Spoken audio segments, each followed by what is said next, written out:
नमस्कार, बहुजन संवाद में आपका स्वागत है। तो हम सबसे पहले चलते हैं डॉक्टर सलीम खान के पास। अमेरिका ने भी, जो ट्रंप सरकार है, उसने पहले 50% टेरिफ लगाया था और अब एक नया जो वीजा को लेकर बड़ी राशि वसूलने का काम किया है। उससे तमाम प्रवासी भारतीयों ने जो अमेरिका के अंदर नौकरी कर रहे हैं, अमेरिका के अंदर रह रहे हैं, उनमें घबराहट है और वो भागदौड़ मची हुई है देश में आने की। इन सब पर टिप्पणी करेंगे डॉक्टर सलीम खान। सलीम खान जी। देखिए, प्रधानमंत्री मोदी ने अपनी 75वीं सालगिरह ऐसे मनाई जैसे कि उनका पुनर्जन्म हो गया।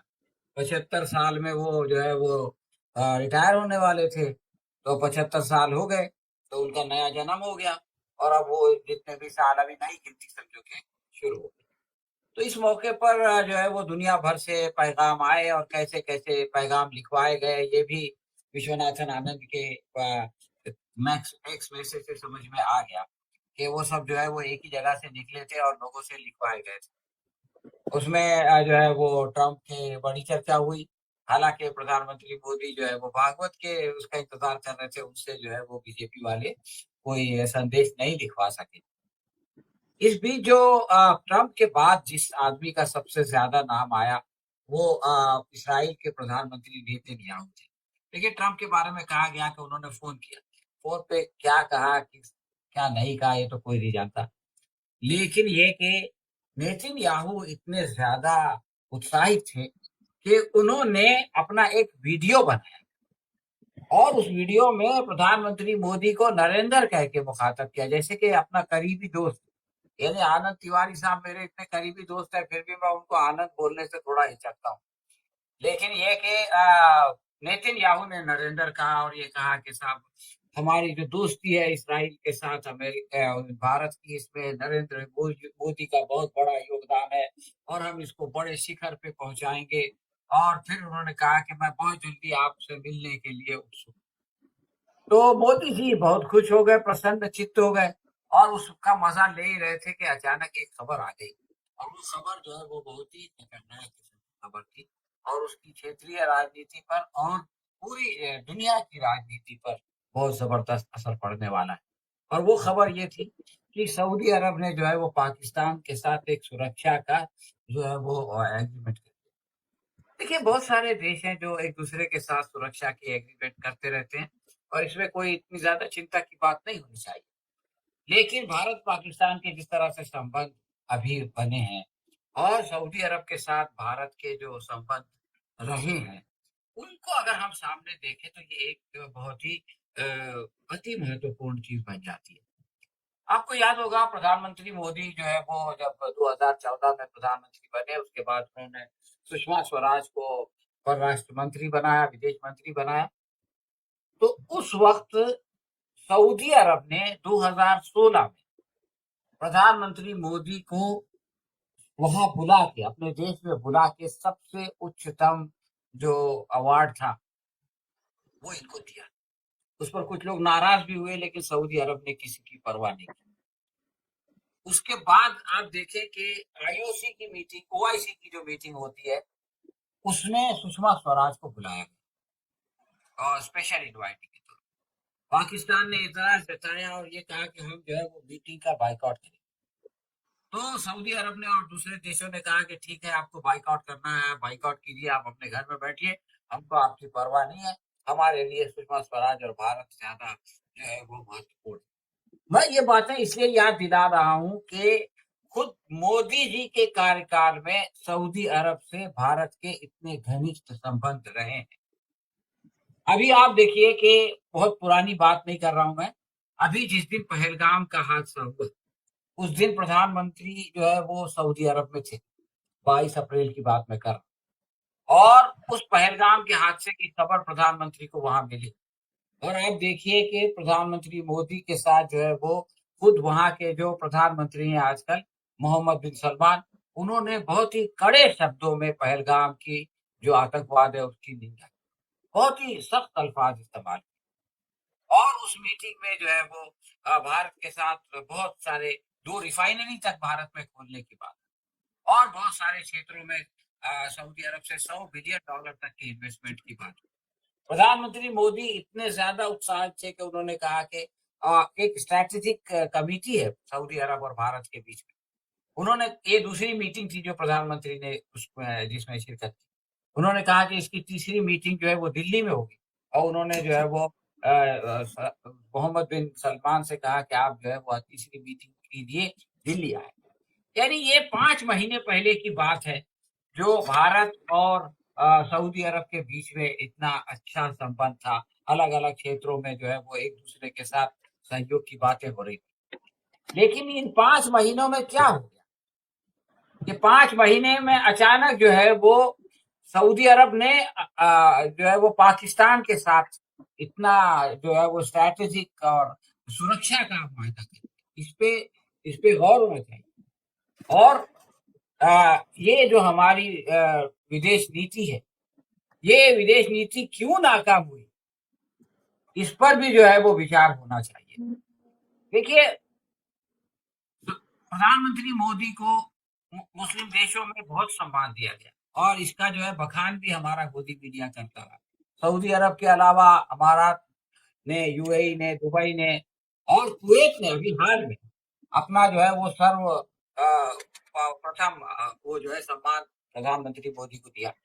लेकिन मोदी जी जो है वो ये सोचे बगैर कि ये देश जो मेरा सम्मान कर रहे हैं, मेरा स्वागत कर रहे हैं, मेरी इज्जत कर रहे हैं, तो जब मैं इसराइल से दोस्ती करता हूं तो इन पर क्या गुजरती होगी, इसका ख्याल मोदी जी ने कभी नहीं। और मोदी जी वो इनका सम्मान कर रहे हैं, मोदी जी याहू का सम्मान कर रहे हैं। तो ये चीज बढ़ती रही और फिर अचानक ये फूट। फिलिस्तीन के मामले में जब भी मामला आता था तो ये होता था कि भारत एब्सटेन कर जाता था, वोट नहीं देता था। आखिर में भारत ने वोट दिया, वो बहुत अच्छी बात थी। लेकिन उसमें भी जो है वो आतंकवाद के बारे में इतनी सारी बातें कही, और वो इसलिए कही ताकि इसराइल नाराज था। यानी इसराइल की नाराजगी का बहुत ख्याल किया मोदी जी, और ये नहीं सोचा कि इसके नतीजे में जो है वो ऐसे देश हमसे नाराज हो रहे हैं जहां पर कि लाखों हिंदुस्तानी लोग मुलाजिमत करते हैं, वहां काम करते हैं, वहां नौकरी करते हैं, वहां से जो है वो अपनी खुशहाली अपने लिए लाते हैं, अपनी मेहनत से लाते हैं। मैं ये नहीं कहता कि कोई किसी का एहसान है, लेकिन बहरहाल वहां अपॉर्चुनिटी है। जो लोग सऊदी अरब, जो लोग इसराइल गए थे, उनके साथ क्या मामला हुआ वो सब जानते हैं। उनको डिमोट कर दिया गया, बोला गया ये स्किल नहीं है, इसको मजदूरी करो। उनको जो है वो जंग के इलाकों में भेज दिया गया, और बहुत बदसलूकी हुई, कई लोगों को वापस भी किया गया। लेकिन ऐसा जो है इन अरब देशों में नहीं हुआ। अरब देशों में मैं खुद रहा हूँ, अबू धाबी में रहा हूँ, सऊदी अरब में रहा हूँ, भारतीय लोगों का बहुत सम्मान है। लेकिन इसका ख्याल जो है वो हमारे प्रधानमंत्री को भी करना चाहिए कि भाई जब वो उस देश के लोग हमारे लोगों का सम्मान करते हैं तो हम भी उनका कुछ ख्याल रखें। ताली एक हाथ से तो नहीं बजेगी, और ये तो हाथ से ताली कहाँ बजा रहे हैं आप तो जो है वो ताली बजाने के लिए हाथ बढ़ाता है, आप उसको एक चाटा मार देते। तो ये जो चीज हुई है, ये इसका नतीजा है, ये प्रधानमंत्री की असंवेदनशीलता, जिसकी वजह से आज जो है वो जो हमारा दुश्मन देश समझा जाता है पाकिस्तान, उसको इतना बड़ा एडवांटेज मिल गया। और ये जो पाकिस्तान को एडवांटेज मिला। एक और बात मैं बीच में याद आ गई कि प्रधानमंत्री मोदी का जो ये दौरा था सऊदी अरब का, जिससे वापस आने के बाद वो पुलवामा जाने के बजाय बिहार गए थे, उसके बारे में एक आरटीआई दाखिल कर दी एक साहब ने, दास, जिन्होंने के डिग्री के बारे में आरटीआई दाखिल की। तो उनको बताया गया कि उस दौरे पे 25 करोड़ रुपया भारत सरकार ने खर्च किया। 10 करोड़ रुपया आने जाने पे, 10 करोड़ रुपया होटल में ठहरने पे, 12 घंटे का दौरा, 15 करोड़, 25 सॉरी गलती, 15 करोड़, 10 करोड़ ठहरने के लिए और 5 करोड़ सफर के लिए, यानी अपने होटल से निकले तो वो उनके महल तक गए। इसका मतलब ये है कि वो सरकारी दौरा नहीं था। अगर सरकारी दौरा होता है, कोई मेहमान आता है हमारे घर पे, तो हम थोड़ी ना उससे पैसे खर्च कराते हैं। लेकिन ये कि वो गैर सरकारी दौरा था, शो शाइनिंग के लिए प्रधानमंत्री मोदी गए थे, अपनी जेब से खर्च कर रहे थे, और मोदी मीडिया जो है वो ढोल बजा रहा था कि प्रधानमंत्री मोदी जो है उन्होंने ये कर दिया, और फिर वो ये कह रहा था कि पाकिस्तान के लिए जो है वो चिंता का विषय है, ऐसा है वैसा है, दुनिया भर की बातें। तो ये सब चीजें हुई, और उसके बाद ऑपरेशन सिंदूर हुआ। ऑपरेशन सिंदूर के बाद आप ये देखें कि पाकिस्तान की जो क्षमता है उसके बारे में पूरी दुनिया में एक तरह से उसका वो बढ़ गया। वो जो उन्होंने दावे किए कि हमने जहाज गिराए वगैरह वगैरह, हालांकि वो चीन की मदद से हुई थी, तो चीन चाहता है। अब देखिए क्या हुआ, जब सऊदी अरब ने मुआहदा कर लिया, हुआ ये कि नेतन्याहू ने पहले तो गजा पे हमला किया, फिर जॉर्डन पे हमला किया, फिर सीरिया पे हमला किया। ये सारे देश अमेरिका के साथ नहीं है। फिर कतर में जाके हमला कर दिया। कतर में सबसे बड़ा अमेरिका का अड्डा है, वहां जाके आपने हमला कर दिया। ट्रंप ने क्या किया?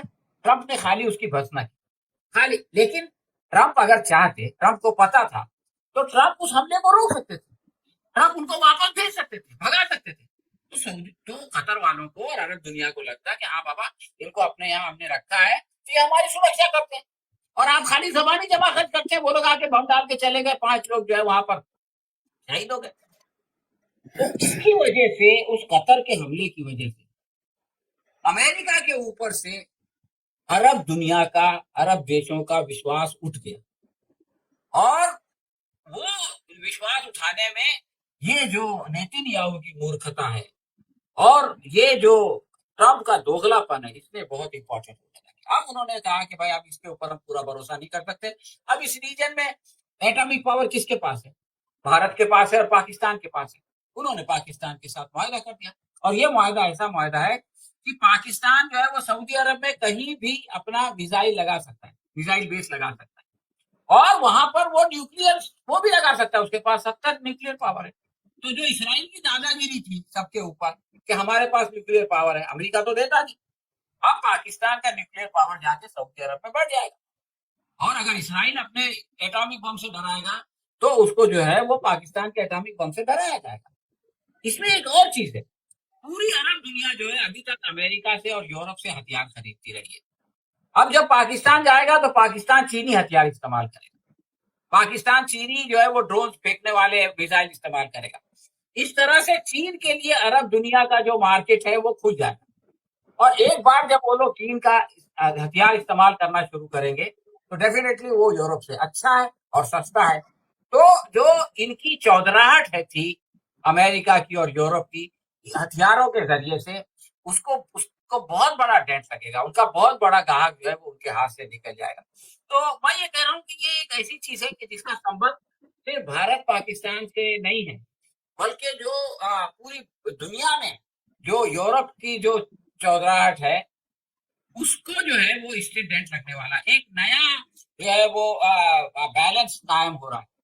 और इससे जो है वो आगे की जो राजनीति होगी और उस पर बहुत जबरदस्त असर पड़ेगा, और उसमें जो है वो बहुत सारे जिन देशों का नुकसान होगा, तो उसमें एक भारत भी हो सकता है। इसलिए कि सऊदी अरब ने सिर्फ सुरक्षा का मुआहदा नहीं किया, बल्कि वो बहुत इन्वेस्टमेंट भी कर रहा है, और वो $100 अरब का कुछ उन लोगों ने प्रॉमिस किया है, और भी अपनी डिपॉजिट वगैरह बढ़ा रहे। तो पाकिस्तान को सऊदी अरब से एक सुरक्षा भी मिल गई। और उस मुआहदे की एक खतरनाक बात ये भी है कि सऊदी अरब पे होने वाला हमला पाकिस्तान पे हमला समझा जाएगा, और पाकिस्तान पे होने वाला हमला सऊदी अरब पे हमला समझा जाएगा, ये लिखा हुआ है।